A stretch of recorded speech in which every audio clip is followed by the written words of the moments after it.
I had a couple subscribers ask about replacing the front fork springs on the KLX 300, so I'm going to show you how I do that. These are the stock springs that come in the KLX 300. I've already replaced mine with Racetech ones, and there are 4 tools you're really going to need to get this job done. An 18 millimeter wrench, a 32 millimeter socket, and this tool is really cool. It is the damper rod bleed tool by Motion Pro. I wouldn't even do this job without it. And just know, I'm no suspension expert, just a guy working on his dirt bike in his shed.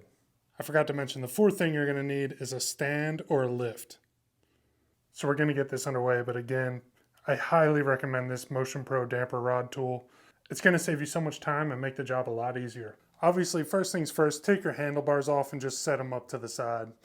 You just want them out of your way. They do also sell fork cap wrenches, but I'm just going to stick with what I have, and that's this 32 millimeter socket. And you're just going to want to loosen these caps.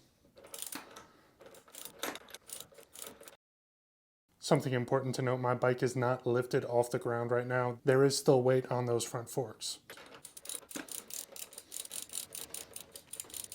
So the right fork cap is off. I'm going to take the left one off now as well.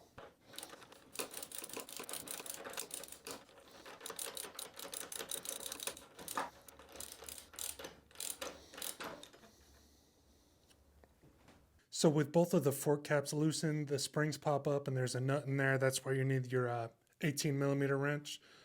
And you just want to kind of pry it in there and hold on to that nut. Take your socket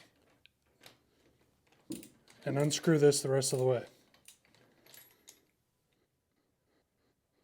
So that's what your fork cap looks like when it comes off.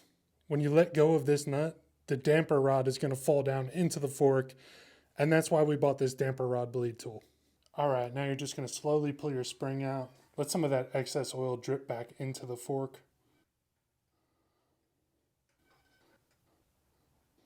Since I've already switched my springs out, I'm not going to take this left one out, but obviously if you're doing this at home, replacing the stock ones, go ahead and take that left one out too. I'm not going to be adding any extra fork oil because I didn't really lose much.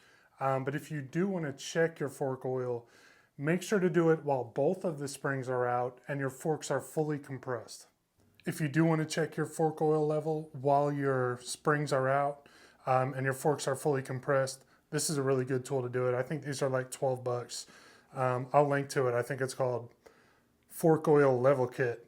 But basically this sits on the end of your fork cap, and you can measure out here, if it'll focus, you can measure out here exactly how much fork oil is in there. If there's too much fork oil, you just suck it out with the syringe.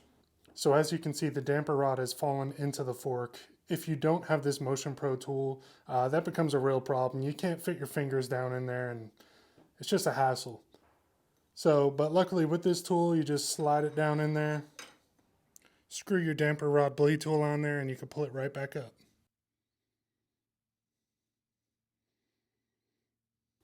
With your damper rod pulled up, I'm just going to take this spring, slide it right over it. I have the damper rod pulled up as high as it'll go, and I'm just going to pry this wrench back in there to hold it in place. So with your wrench holding onto that nut, we're going to go ahead and take the damper rod tool off. And you're just going to hand tighten your fork cap back on.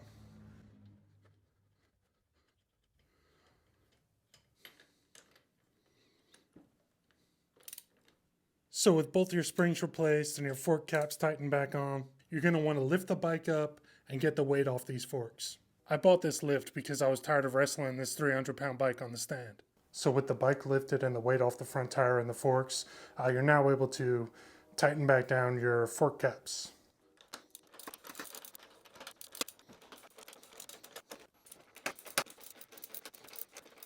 And that's it. You just got to re-secure your handlebars. Next on my list is getting this thing washed. I'm sure you can tell it's pretty dirty. If you're interested in more content on the KLX 300, please like and subscribe, and I'll catch you on the next one.